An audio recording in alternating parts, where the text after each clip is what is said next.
I'm Ian and welcome to Groom Family Farm. Make sure to like and subscribe and we'll get on with this video. So in today's video, we're in the garden. Right here I have my wheat behind me that I planted last July. It's coming along really good and I'm not quite sure when wheat would be ready to harvest. So you guys can let me know down in the comments if you do know. But that's coming along great. So this video is going to be a garden update video. I got to be pulling some weeds since we've been really busy and we've been getting behind in gardening since right here my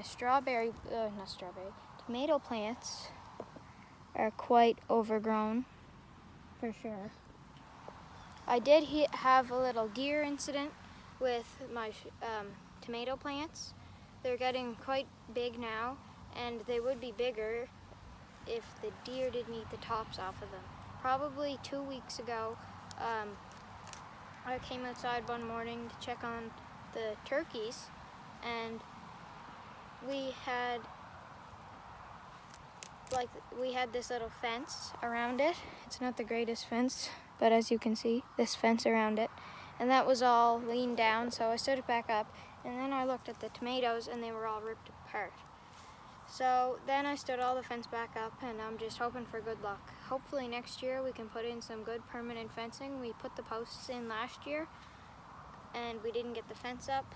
So next year hopefully we can have some good permanent fence against the deer like we have on the bigger garden, as you saw in previous videos.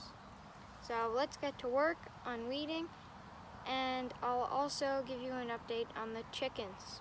So I'm here at the chicken coop, and all we have left are the 2 turkeys. They're over here curious as normal, standing at the gate, wondering if they can get out and run around.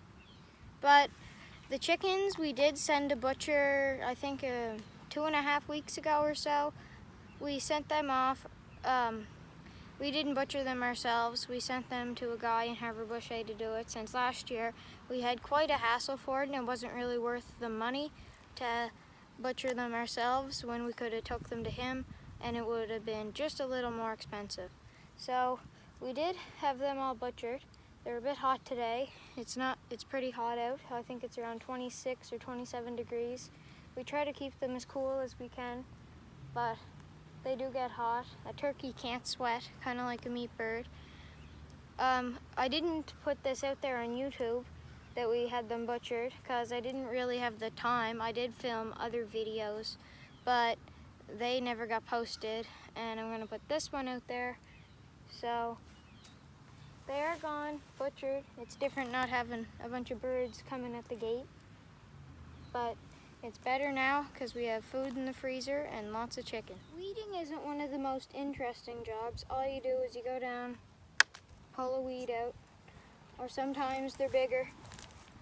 Pull big weeds out, throw it in the bucket, then go and dump it in the big wheelbarrow, and then haul it down to the bottom of the field and dump it. So it is one of the jobs that has to be done because the weeds will grow up and take over all the why do I keep on saying strawberry? Tomato plants. So we need to keep it cleared out so they can have good space to grow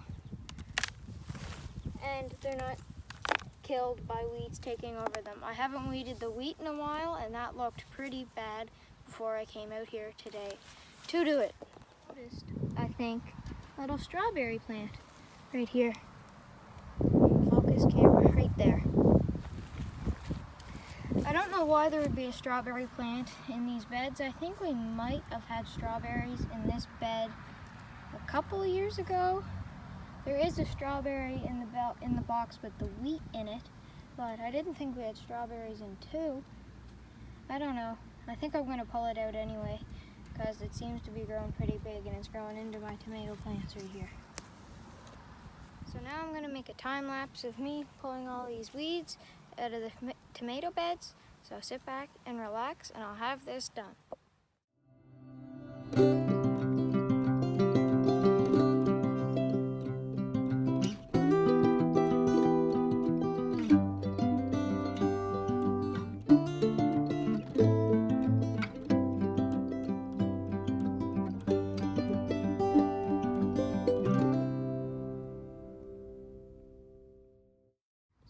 got all the weeds pulled out of the tomato bed, and now I just need to water them. And I got a bucket full of weeds. So the way we water our garden is we have this old Gatorade bottle with a few holes drilled in the bottom. We should probably have something better, but this wasn't bad. But this was just a very old bottle that we had. And then Dad put some duct tape around the end of the hose and it comes through here. And then the water just falls out the holes drilled in the bottom. And then that's how we water the garden, because if we just had the straight out hose, it would just flood everything. So what I need to do now is water the tomato plants. And in behind me you can see we have the big tanks, which the water comes off the roof of the shed over there. And then it comes down into the tanks, which we use for water all of the plants.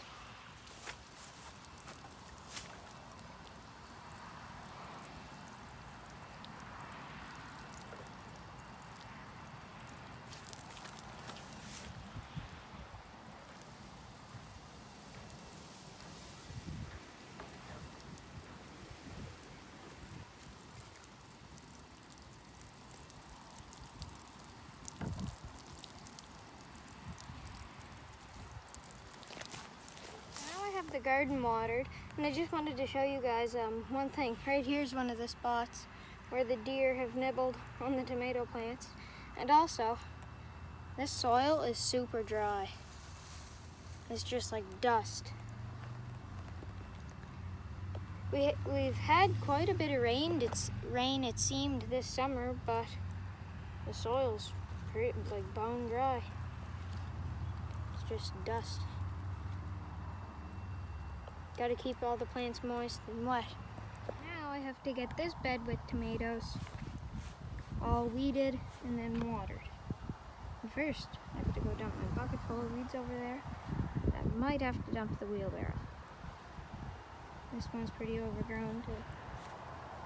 So now that I've got all my tomato plants weeded and watered, as you can see right here, so all the raised beds are done with getting weeded, so they're all ready and they're looking nice and they're watered for the day. So that's going to be the end of the video. So I hope you enjoyed, and like and subscribe, and we'll see you in the next one.